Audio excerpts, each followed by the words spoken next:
the Proteas. That's the South African cricket equivalent of the Springboks. Craig Marais is a former professional cricketer and broadcaster, sports reporter based in Cape Town. He's covered cricket and rugby World Cups many, many times, and he's written an article, "Without radical Rassie-style honesty, South Africa will always remain World Cup chokers." Let's discuss. Welcome to the show, mate. Thank you very much, Martin, and very good to be with you and your listeners. Well, it would have been hard for you as it was for us watching Australia beat India. You got to take your hat off to them, though. As much as, we don't like that cricket team here in New Zealand, of course, but their track record is just excellent, isn't it? 6 wins, 5 of those on the road. When it comes to that tournament, they know how to play it. Unbelievable. To do it in front of over 100,000 Indian supporters, and they were just absolutely brilliant on the day as well. Pat Cummins, the decision making, the execution. We don't like them much either here in South Africa, but you got to give it to them. They're absolutely brilliant when it comes to World Cups. We went through 24 miserable years with the All Blacks where we wore the choker tag at Rugby World Cups until 2011. And now you guys are saddled with this. Whether it's fair or not, it's just real. You can't get past that knockout stage at a Cricket World Cup. And you've written a brilliant article about this, and we're going to point people towards that. Is it a something, or is it something that we just imagine as a something? No, there's definitely something there, Martin. There's no two ways of getting about it. It's been too long. It's happened so often. And what makes it worse, and I'm sorry to mention the rugby, what makes it worse is the success of the Springboks, Rassie, Erasmus.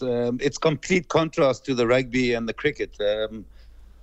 Complete contrast are the Springboks when it gets to knockout rugby, how they rise to the occasion. The Proteas, it's a complete opposite. And it's been going on for too long. But as we talk about it, I'll explain to you. It's there are a lot of complications, and we live in a beautiful country, but we're very complicated because of our past.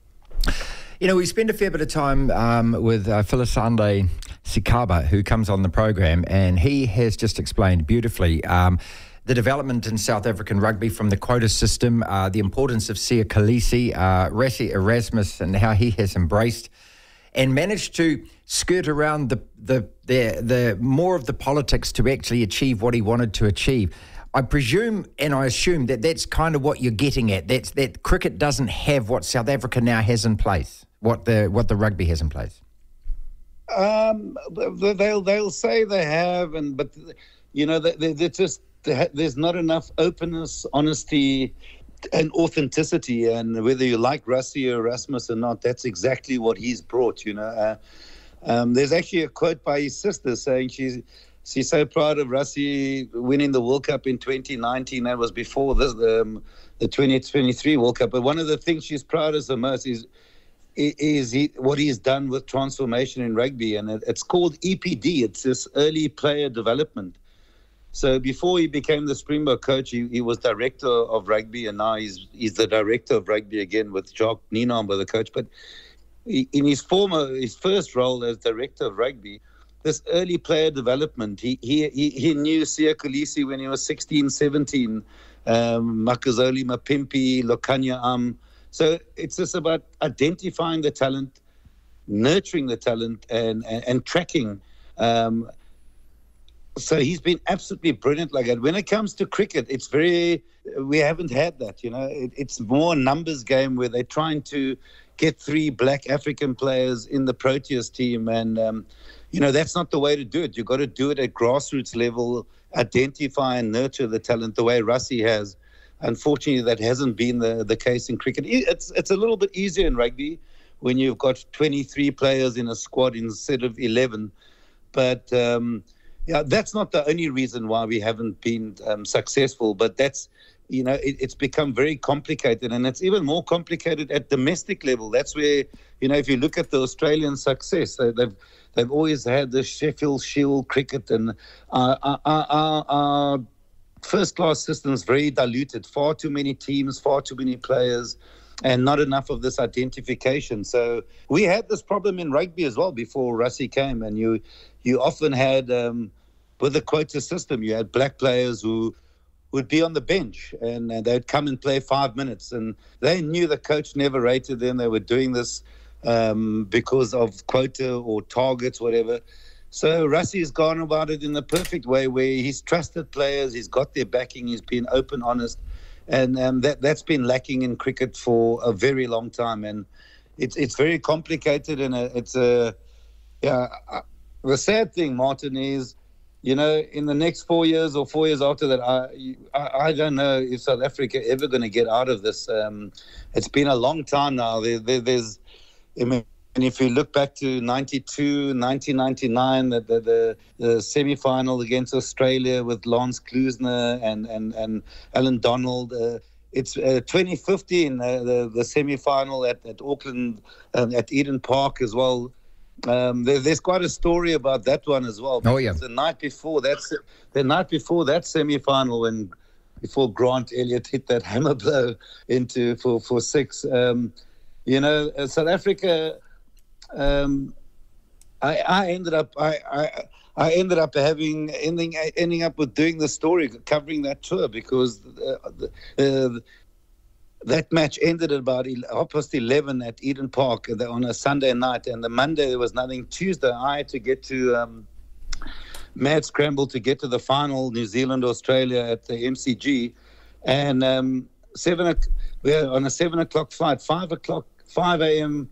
at Auckland Airport, and I was just in front of the coach, Russell Domingo, and as I got my boarding pass, I started talking to him, and he just, I don't know if it was emotion, I said, and he just blurted out that game had nothing to do about cricket, that the administrators had let them down because there was political interference and selectors. I'm not sure if you remember that, man.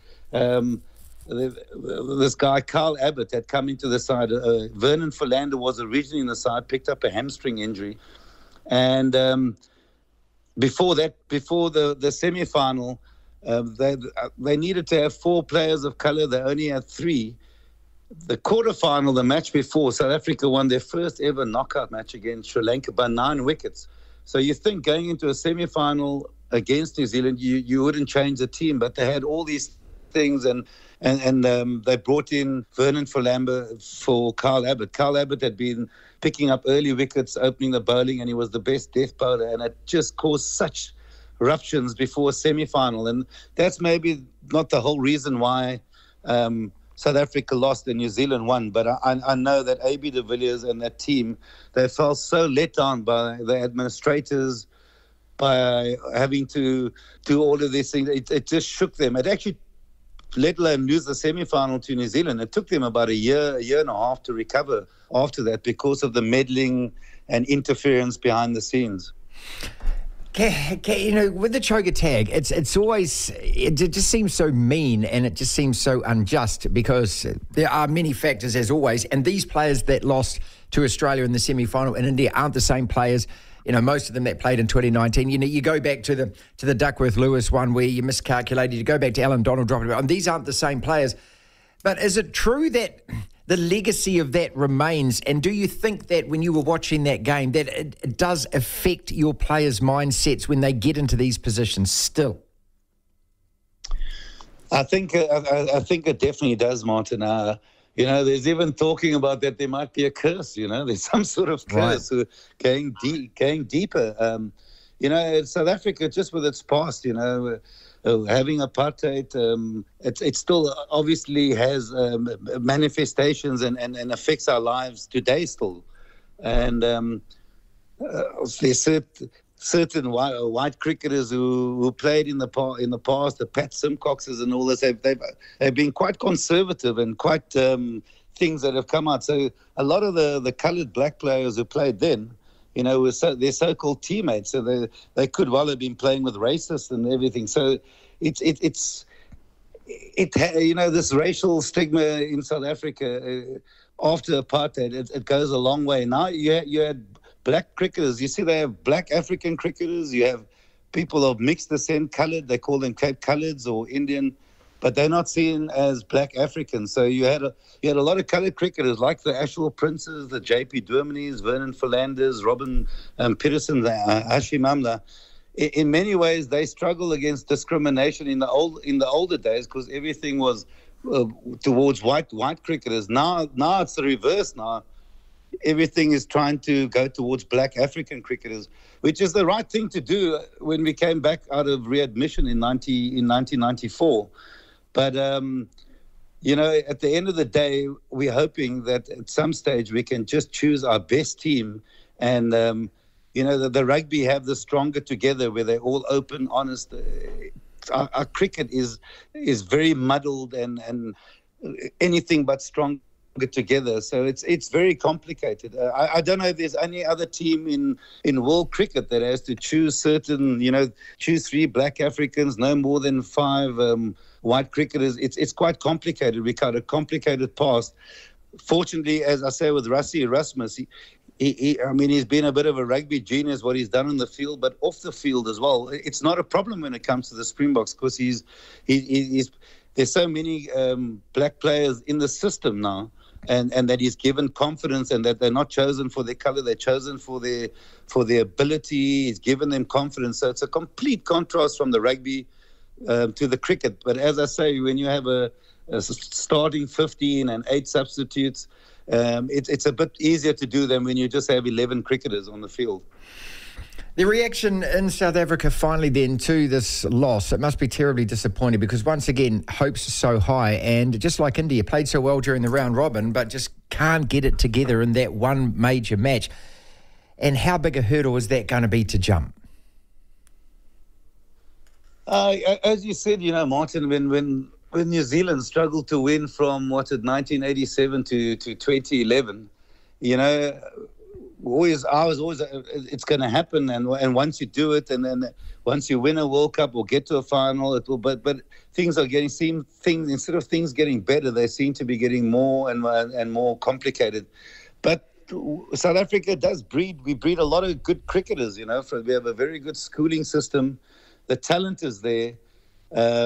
We just need to try and get cricketers that are more mature, under pressure, that there's not this mental fragility. And as you said, when you started asking me, there's a lot to learn about Australia, the way they did. I don't think anyone really gave them such a good chance against India, but the way they turned up on the day, that's what our cricketers. I personally, I was hoping South Africa would beat Australia in the semi, but I thought that it might end up like that again. So it's a huge problem. We could also learn a lot from New Zealand cricket. New Zealand, a small population, but what New Zealand have done in the cricket, they seem to really be aligned. I'm sure they might have a little bit of issues here and there, but they always punch above their weight, and they always seem to be aligned. That whatever cricket, whatever talent, everything seems to be aligned.